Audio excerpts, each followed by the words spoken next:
from the WDWL TV multiplex, live from Studio 22B. We proudly present the pride of the station, the Two Grumpies, starring the grumpy old man. Oh, that would be me. And the grumpy vulture. Take your bow. Oh, that's the only thing you did right. Oh, Jesus Christ. What? Oh, lemon lime? Who the fuck ever heard of a lemon lime vulture? Jeez. Oh, God. Every day a different shampoo. What'd you do? Buy every goddamn bottle out of the store? Oh, get back in your corner, you stink. Nothing like a vulture that smells like lemon lime and roadkill. Oh, the camera will see you. Turn there. Oh my God. Lemon lime roadkill stinking vulture. Jesus. Well. Yeah. Oh. Jeez.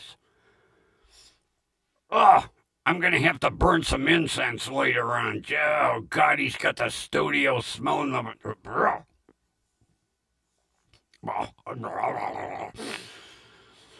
Well, friends, you know,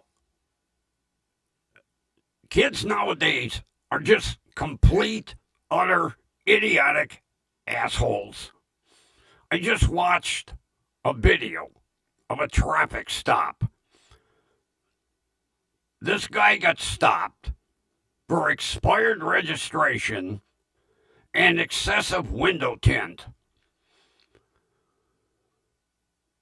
The officer, approaches him. Of course, no ID. Oh, nobody ever carries ID. Then he gives a false name. The officer says, well, hey, I need you to step out of the car. He starts to reach for the shift lever. The officer reaches in to turn off the ignition. The guy takes off, drags the officer with him, driving through a parking lot, zigzagging. Next thing you know, he hits 3 cars. The officer gets slammed over the hood of the car, ends up in the pavement. The guy takes off fucking running. Now it's at night. So the guy runs into the woods. Well, it just so happened one of the officers that pulled up was a canine officer. Now they're looking for this guy in the woods and they can't find him. And it's dark as shit. You can't hear anything either. So, I love these police dogs. Oh, they're amazing. He takes this police dog out of the back of the cruiser, and the dog's like, oh, playful little puppy.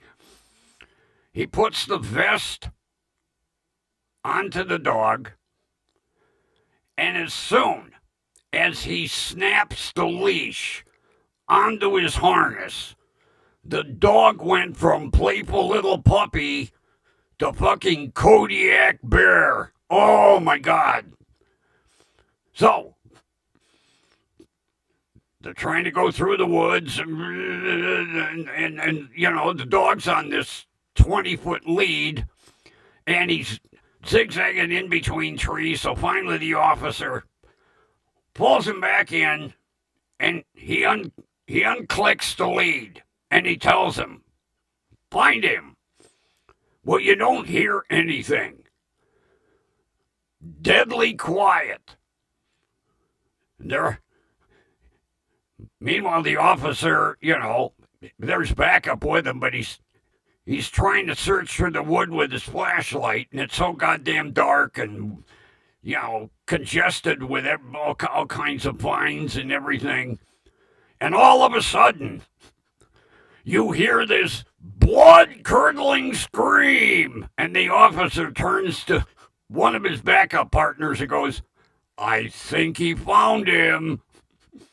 So this guy is screaming and screaming and screaming, get him off of me, get him off of me.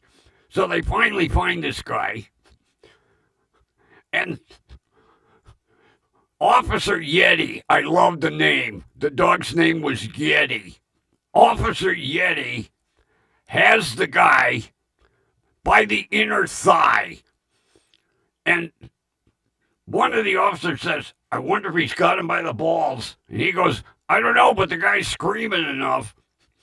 Well, once these dogs latch on and they know they've done a good job, they don't want to let go. Well, finally, he gets Officer Yeti to let go, and everybody's congratulating the dog. And the guy's laying there, with all these teeth marks on his thigh going, oh, what about me?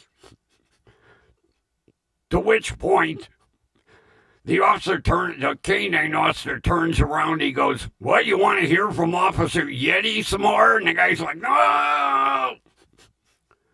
So he ends up going to the hospital and he had to put stitches in his thigh, But that dog, when he let him out of the cruiser, the dog was he was all playful.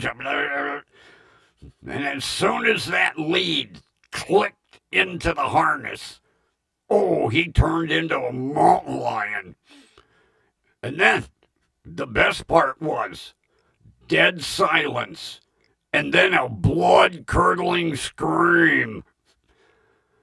Well, I find out the reason the kid gave a false name was he had like 6 warrants and his car was full of nose dust.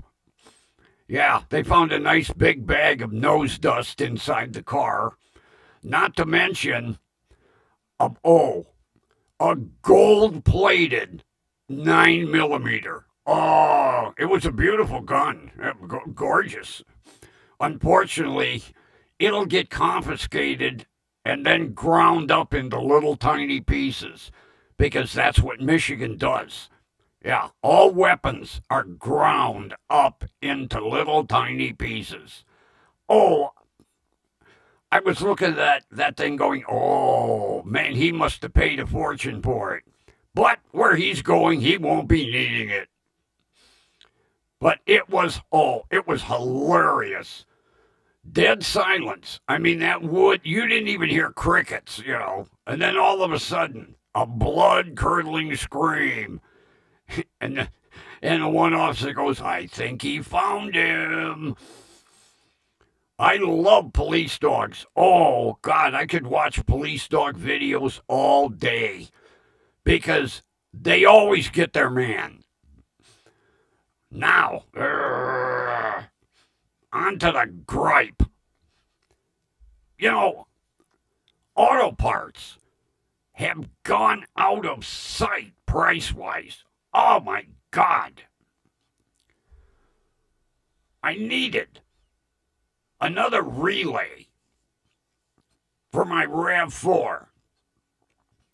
It's got 2 fuel system relays. Of course, I bought one. Price wasn't too bad.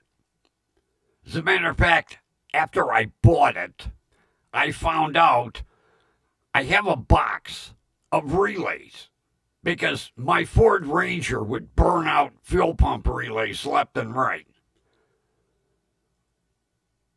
I had one, but, I bought it. Relay number 2. I go online, and I always check the auto parts stores first. I checked both of the actually 3. I've got 3. I've got O'Reilly's, I got Advanced, and I got AutoZone. The relay.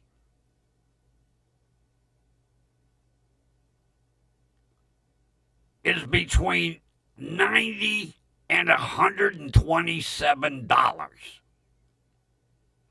Well, Grumpy always goes to eBay. So I get the relay. Now, here's the problem. Here's the relay. Is there $120 worth of material here? No. This relay, I get the relay and I'm like, oh, geez, I got a box full of these goddamn things. No. Relay 1, I have a box full. This relay is wired backwards. I did not have any relays. Where most relays are normally closed, and then you energize it and it's normally open, this one is normally open. And when you energize it, it closes. Get this. It turns off one circuit and turns on the other circuit. It makes no sense. But, look at this. Do you see $120 worth of material in this? The price is because this is exclusive to Toyota and exclusive to the RAV4. Grumpy found this one for $32 and free shipping. And it is an official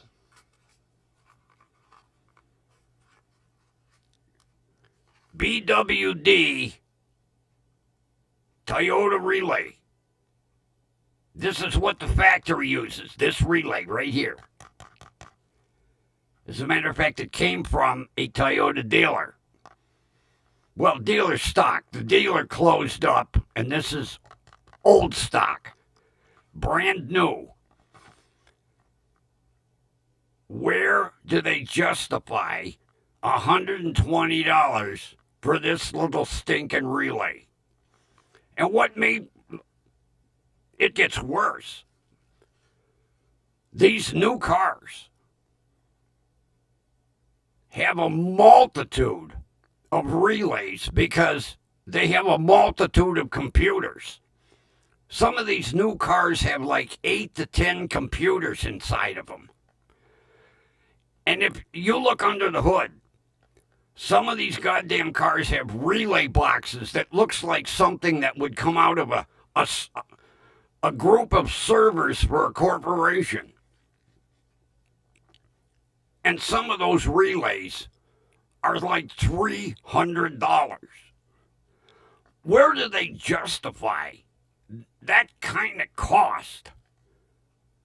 How can people afford to get their cars fixed when you've got a part this big that's $300? And in order to find out that this part may be bad, you have to have it diagnosed. You know, you've got that computer plug-in under your dash.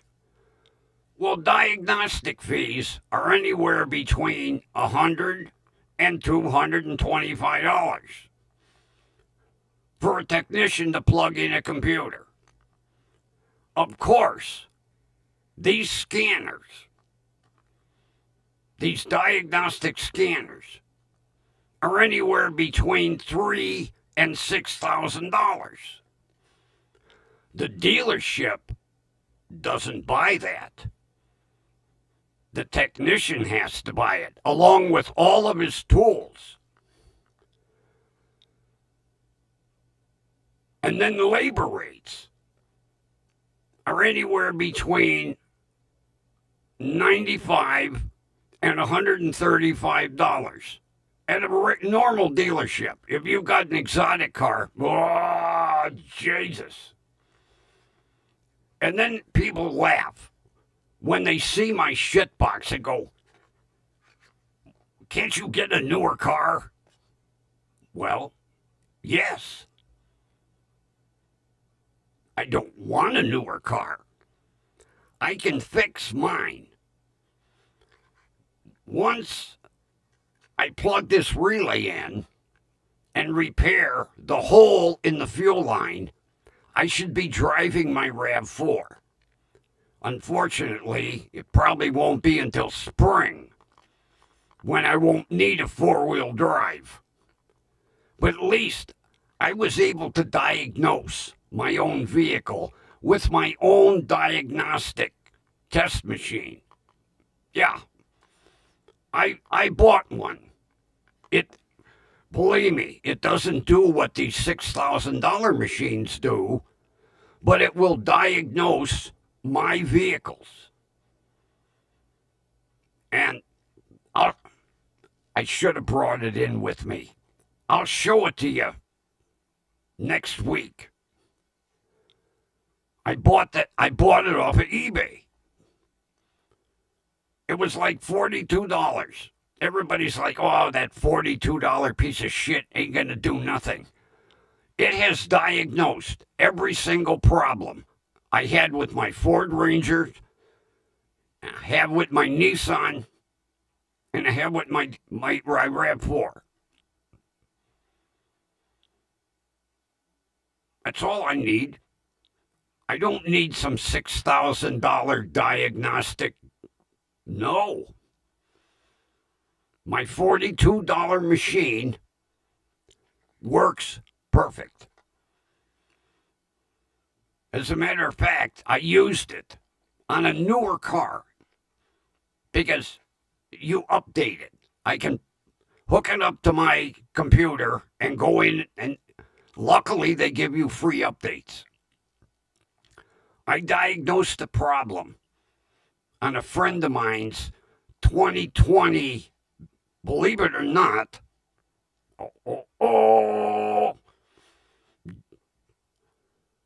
fancy, high-level Hyundai. Yeah, he's got top-of-the-line SUV. I can't remember what it is. The big fucking Yahoo monster. And I saved him probably $2,000 because I was able to diagnose the problem.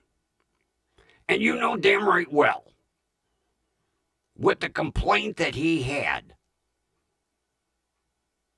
they at the dealership had a pretty close idea without even plugging in a diagnostic computer.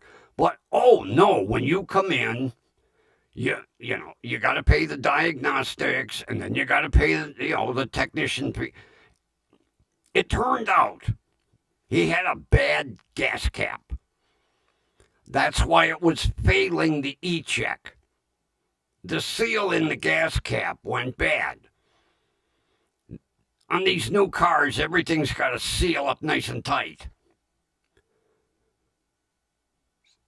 So he had his car E-checked. And he stopped by on the way back from the E-check.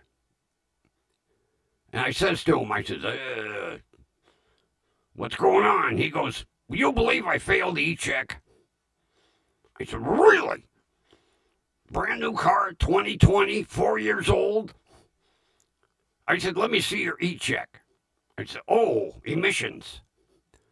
Evaporative emissions. He says to him, I says, you know what? Let me go get my scanner. And I plugged the scanner in and put in the information for his car.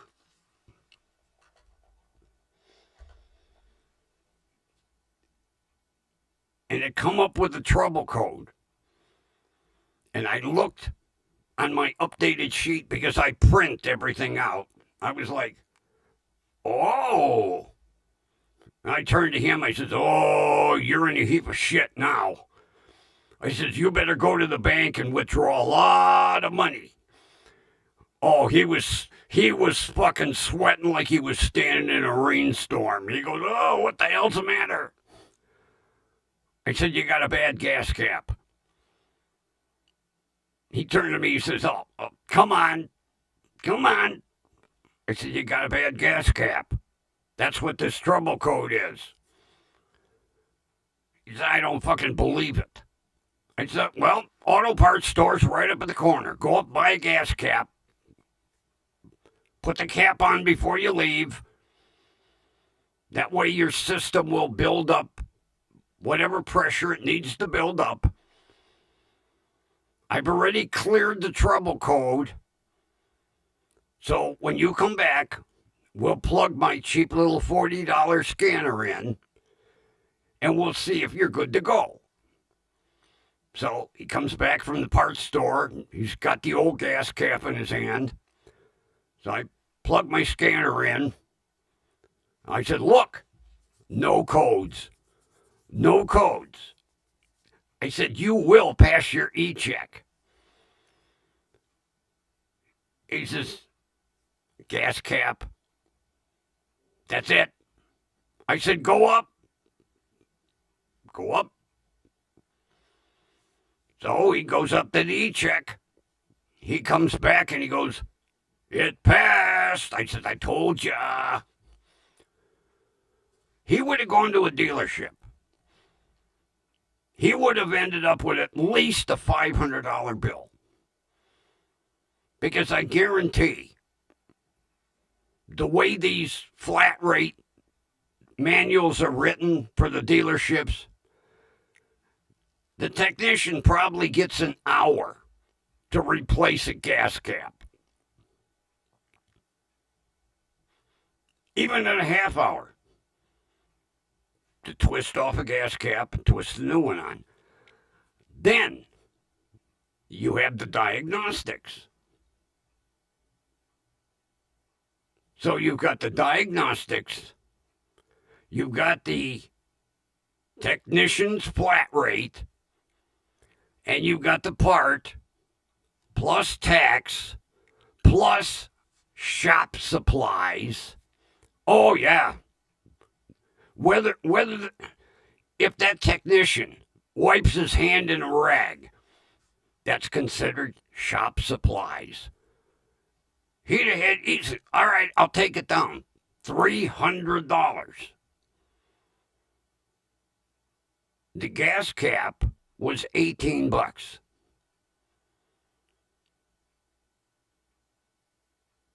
Do you think that service department would have given him a break? No. I saved him that $300 because we know it would have been $325, $330, somewhere in that range. He pulls out a $50 bill and he goes, here, take this. I said, for what? Well, you saved me $300. He says, yes, I did. Well, I said, no, I don't want your money. It makes me feel good that I saved you at least $300. Because had you not stopped and talked to me, you'd have gone right up to the Hyundai dealer. And you think by showing them your e-check, they would have said, bad gas cap. No. They'd have brought the car in. It would have got diagnosed. Technician would have gone to the parts department, got a gas cap, put the gas cap on, took the car, ran it for a little bit, tested it again. You'd have got hit with at least $300. I saved that for you. I said, take that money and take your wife out to dinner. And then tell her it's on me. Even though you're paying for it. But I don't see how people today, especially senior citizens, how you can afford, first of all, to buy one of these new cars, let alone drive it and have it repaired. Because parts are out of sight, labor's out of sight, and it's getting worse. Everybody laughs at me with my shitbox. And believe me, when I'm driving through the shopping plaza, I see people look and they're like, matter of fact, one day I had a woman, she's like, don't park that near me. Why? Something might go wrong with it. It might catch fire. I said, why would it catch fire? I don't know, but don't park it near me. Runs fine. Every time I turn the key, fires right up. You can't even hear it idle. I'll drive it until I'm sitting on a milk crate on the frame rails. I'll look like something out of the old Wild West, the old buckboards. That'll be grumpy. I'll have a steering wheel and a milk crate, an engine and a rear axle and a frame rails. That'll be me driving down the road. Well, not that bad, but it's just everything is, and my buddy's wife argues the point all the time. Well, you keep saying back in the day this, back in the day that. Prices were commensurate with wages back in the day like they are today. Yeah, inflation's going crazy. But prices are commensurate with wages. And the younger generation, when they're in their 60s and 70s, will be saying the same thing. Gee, back in the day, I was only paying $3.50 a gallon for gas. Look at it now, $12, But wages will also, the average person will be making $250,000 a year, and that'll be poverty level.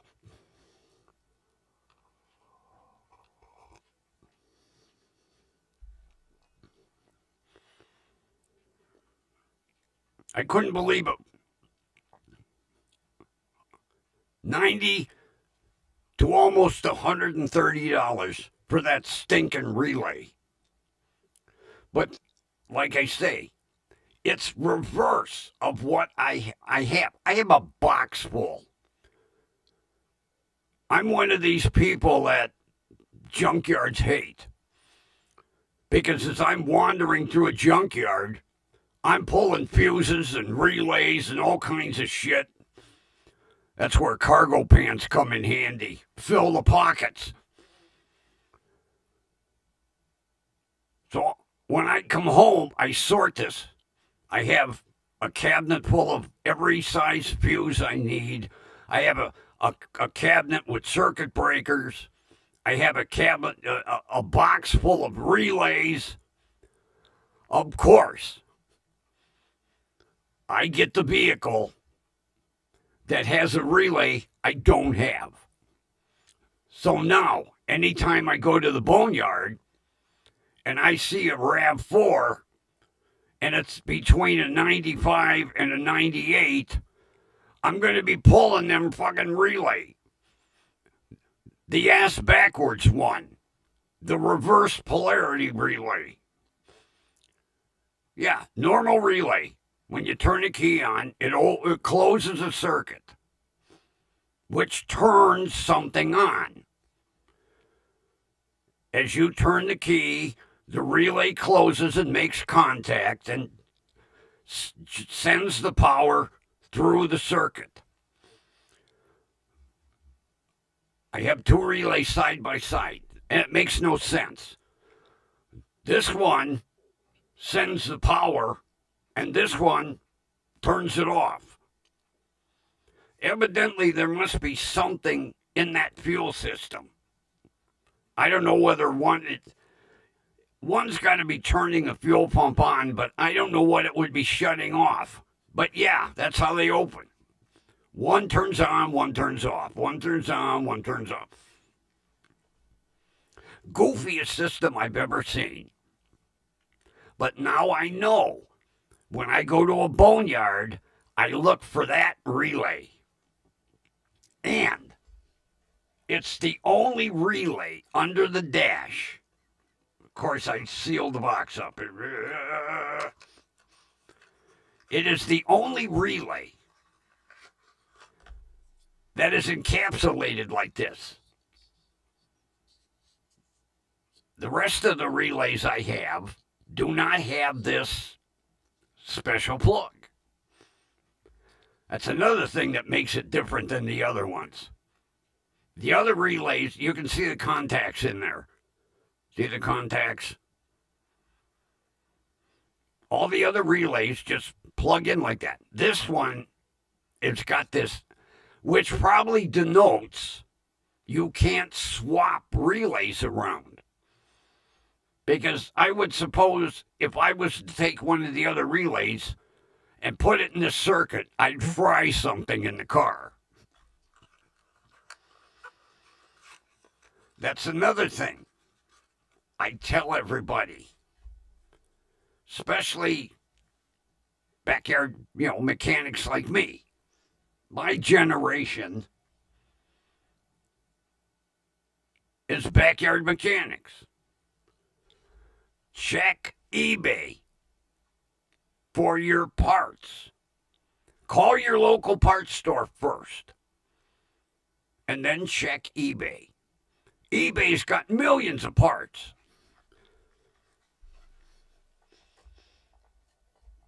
There is one place I buy my brake and suspension places from.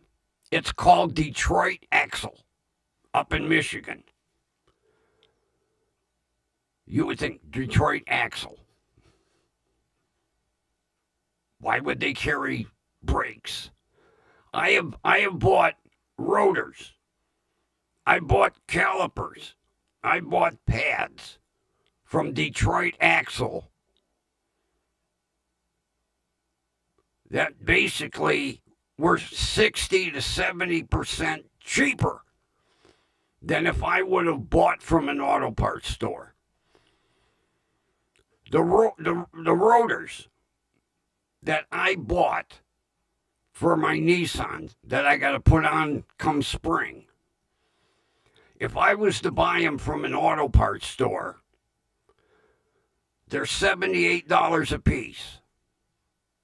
I bought a pair, brand new, not cheap Chinese crap, from Detroit Axle for $62.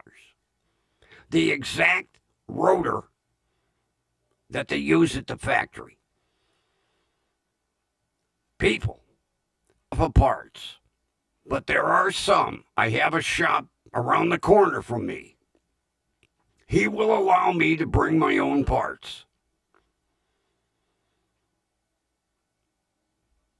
And when I get into a jam and it's something I can't handle, I will have him fix my vehicle. Now, I could have the RAV4 towed up to him.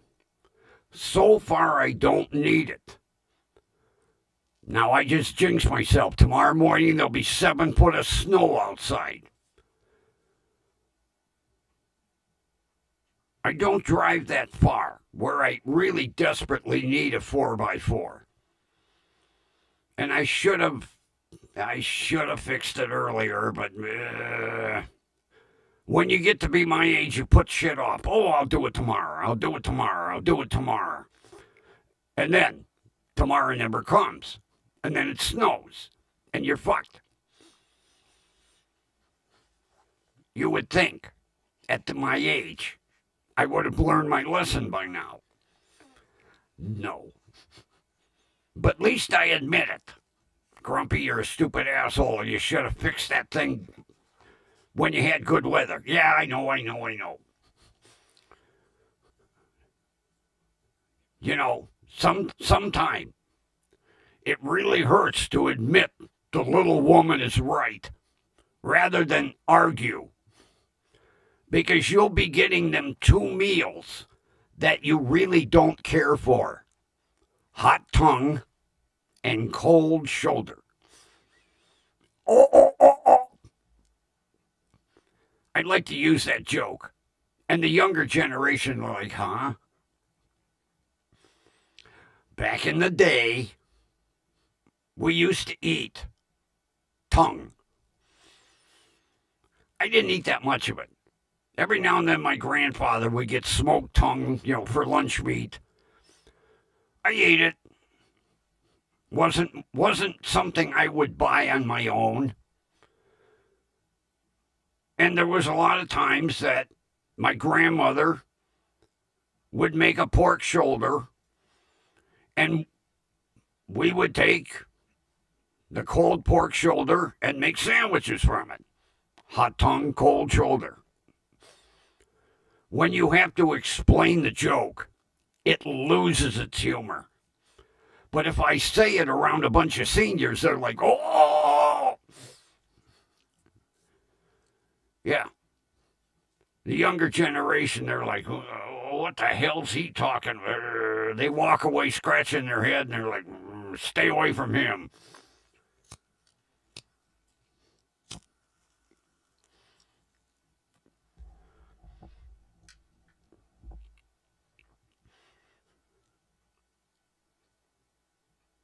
So word to the wise.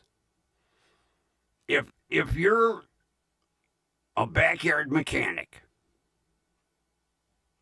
or if you know a little mom and pop shop around the corner from you, they are springing up. We have 4 in the neighborhood now. All you got to do is ask them, if I have the parts, will you put them on? And they might say, well, we might have to increase our labor rate. Well, if they've got a cheap labor rate, and they say, well, we're at 60 an hour. If you're going to bring your parts, we're going to charge you 65. Hey, at least you're saving money on parts because you've done your homework. And like I do all the time, I will check all 3. And it's amazing, for the same part, the price difference. I went from $90 to, $122 or $127 for that relay between the 3 places. Then it gives you a working figure. So when you go on eBay, you know if you're getting a deal. And as soon as I saw that price, I was like, whoa, order. And 99% of the time, they ship it for free. You're saving all the way around. And you usually get a part. Now, if you're in a bind and you need that vehicle today or tomorrow, you can't wait for eBay. But if you've got 3 or 4 days, 90% of these places ship as soon as you pay for it. And I have gone online because they give you a tracking number. And if I purchase the part at 9 o'clock in the morning, by 4 o'clock, I'm getting a shipping number from the post office or UPS or FedEx, and then you can track it. I've had parts come from California in 3 days.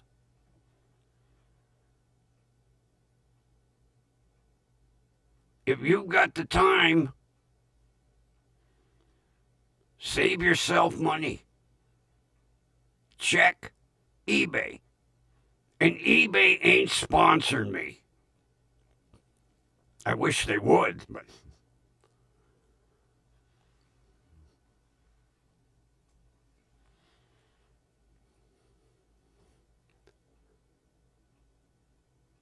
you know, it's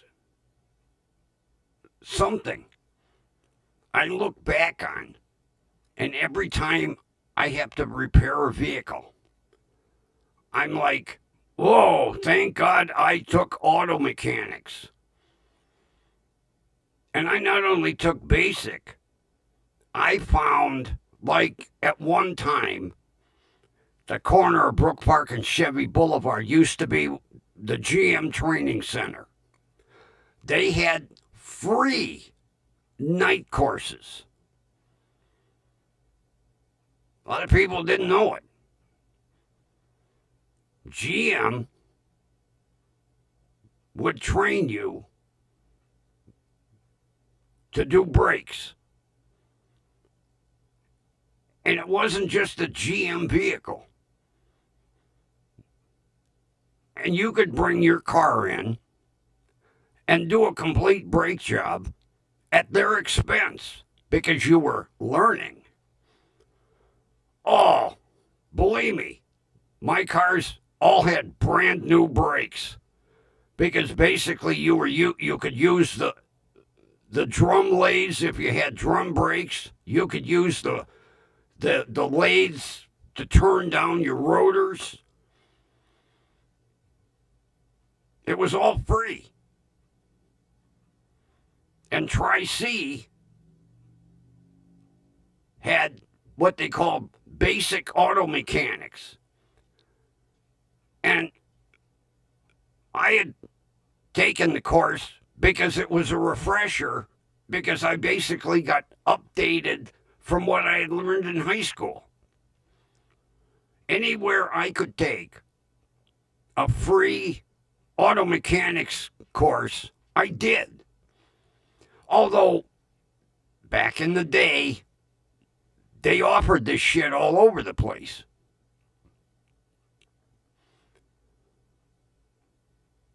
The GM Training Center was Tuesday and Thursday from 7 to 10. Free.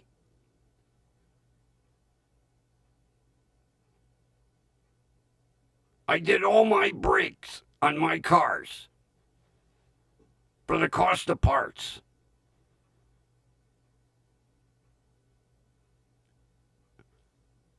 I look back and I'm like, thank God, because brake systems have not changed that much. If you got a car with disc brakes, 99% of the time, it's as easy to repair as a car back in the 70s. Now, when you get into these cars like today with four-wheel disc, you need some special tools. Because in order to remove anything from the rear, caliper, rotor, you need a special tool. Because on the front, when you go to remove a caliper, you can use, you can buy a caliper tool, or you can use a damn C-clamp and compress the piston in order to get it to release, to take it off of the vehicle. On the back, that piston screws out and it screws in. Now, it operates that way for braking. In order to take it off, you need a tool to turn that to back it off. If you try to compress it like the front, you'll crush the son of a bitch. Then you're looking at a brand new caliper. I don't mess with them because I don't have the special tools. And I'm not going to buy one until I have a vehicle where I need that.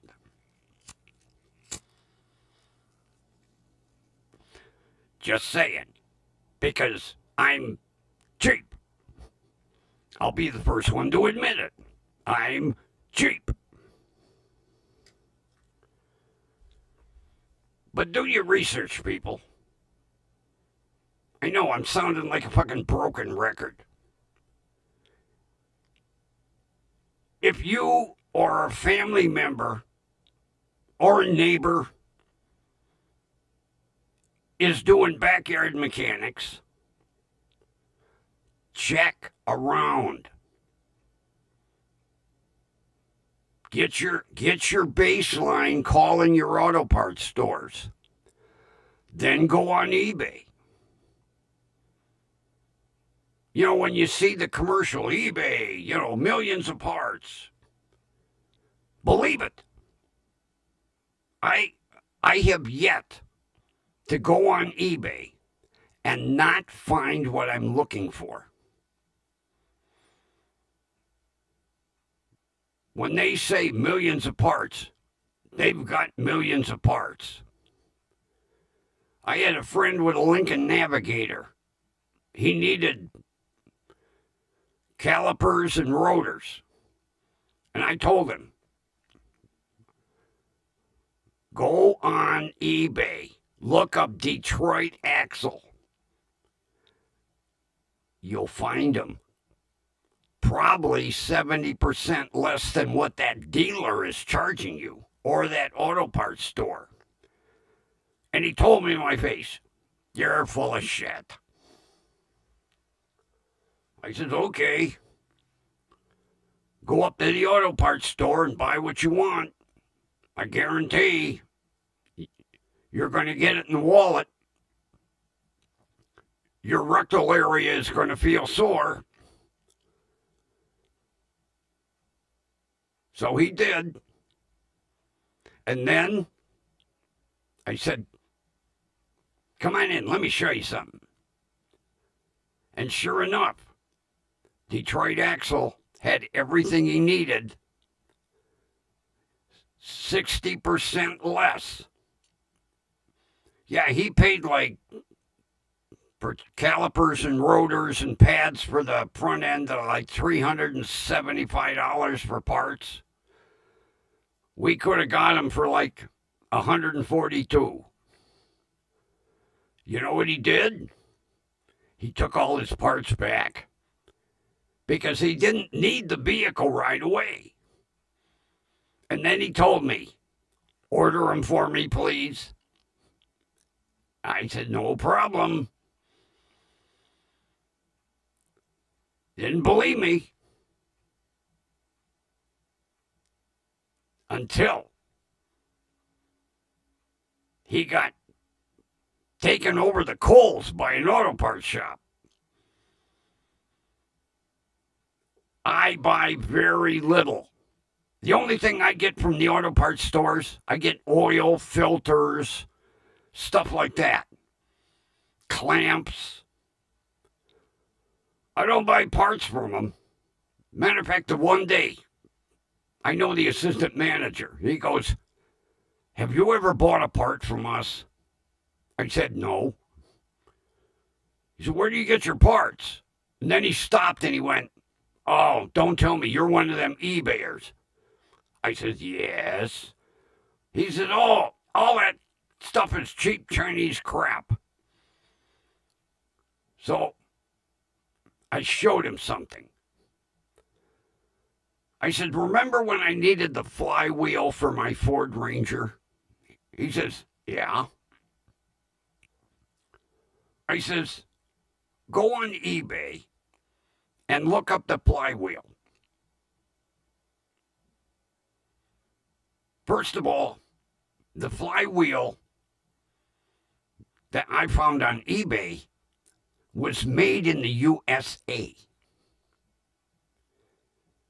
It was $87.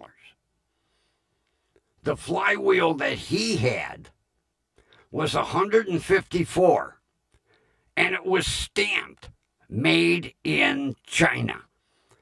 I said, you think I'd pull a transmission and put a clutch in and use that flywheel? I don't think so. Not that I've ever had a vehicle where a flywheel cracked or shattered, but I ain't taking that chance. That's a lot of goddamn work to put in a flywheel made in China. No way, Jose. Didn't I like this? I could have swore I lit. Take two. Lighter. Flame. Lit. Now it's lit. So that is your grumpy gripe tip for today. If you are a backyard mechanic, or you have someone you know that is a backyard mechanic, do your research.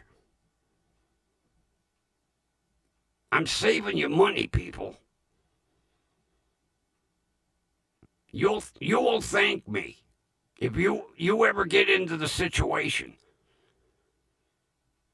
where you need to get your vehicle repaired or you're working on it yourself.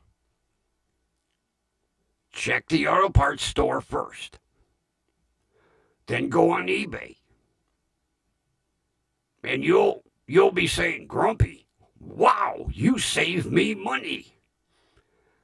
Here's the deal, okay? Any money that you saved, send it to me. I could use it. Not kidding. Whatever money you save, you would have spent it anyway buying from an auto parts store. So whatever money you save, just send it to me. Preferably a check or a money. Well, no. Preferably a money order. That way I know you're not going to stop payment on your check. Oh, everybody's honest, right?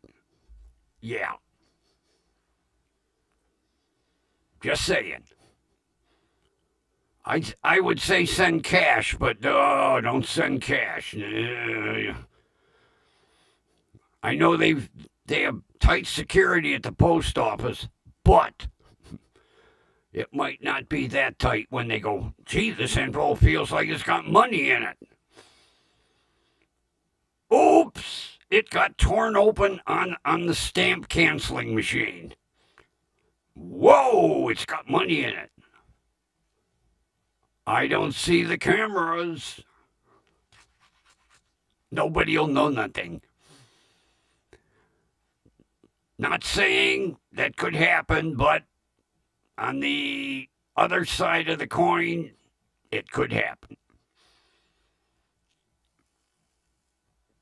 Not like back in the day when people sent money through the mail.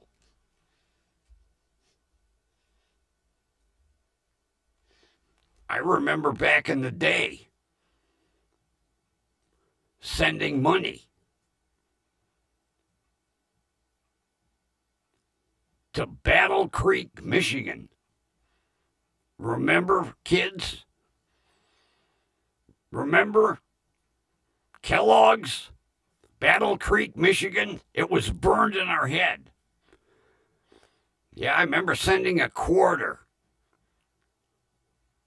for some sort of toy that was offered by Kellogg's in Battle Creek, Michigan. I don't know if they're still there. I'll have to gargle it. But back when we were kids, oh, you had visions of Battle Creek, Michigan in your head. the big giant Kellogg's plant, them getting an envelope going, oh, this is from the young Grumpy. We'll get that toy right out to him. He sent a quarter taped on a postcard. Well, the postcard was in an envelope. But yeah, you would do that. You would tape a quarter, put it in an envelope, send it to Battle Creek, Michigan. And they were honest enough to send you whatever toy it was. Sometimes it was like a toy Roy Rogers gun or something. Yeah. All of you seniors, think back. Remember, Kellogg's in Battle Creek, Michigan.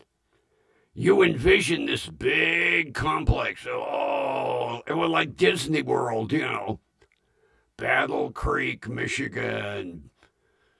You envision letters about 6 foot high on the front of the building. Kellogg's.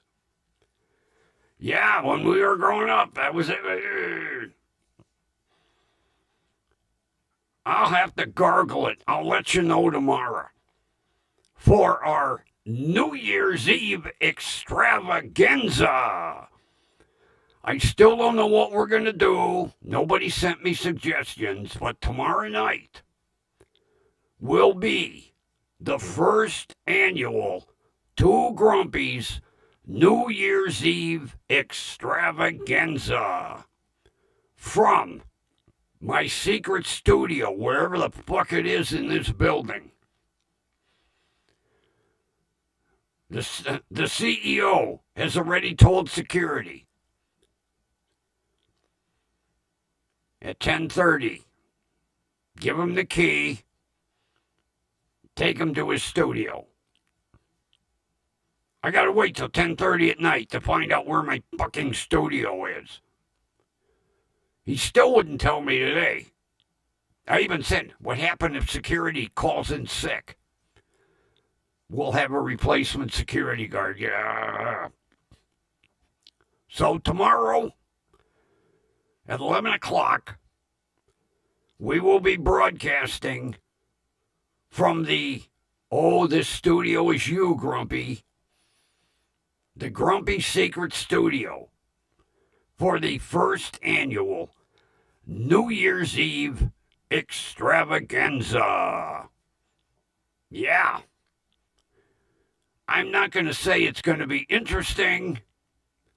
I'm just keeping my fingers crossed that YouTube is running a live program from Times Square, or I'm screwed. I had the monitor in here. I know where I'm going to put it. Everything checked out fine. I didn't want to get everything set up because we ain't broadcasting from here tomorrow. But with that, it's time to play our outro music. If the tablet don't give me a hard time.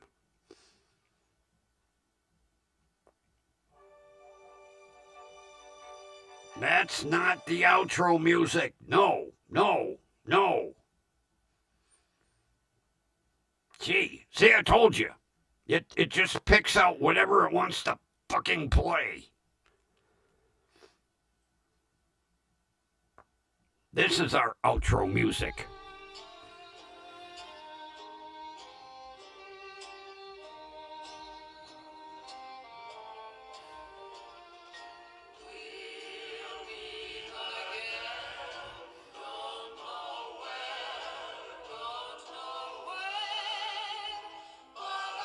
Tomorrow we'll be playing Auld Lang Syne. I do have it in the tablet music. Yeah, I downloaded it years ago. So instead of our normal outro, we'll be playing Auld Lang Syne.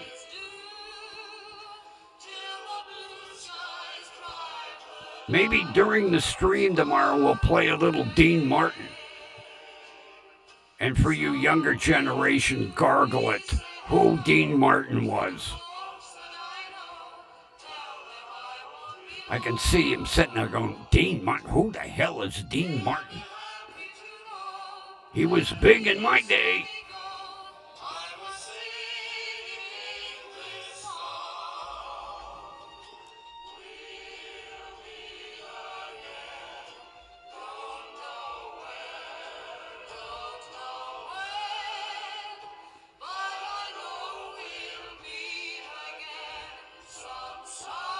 And with that, friends, we will meet again tomorrow night for the first annual Two Grumpies New Year's Eve extravaganza. I'll probably only have 2 people watching, but hey, we'll be here. See you tomorrow night.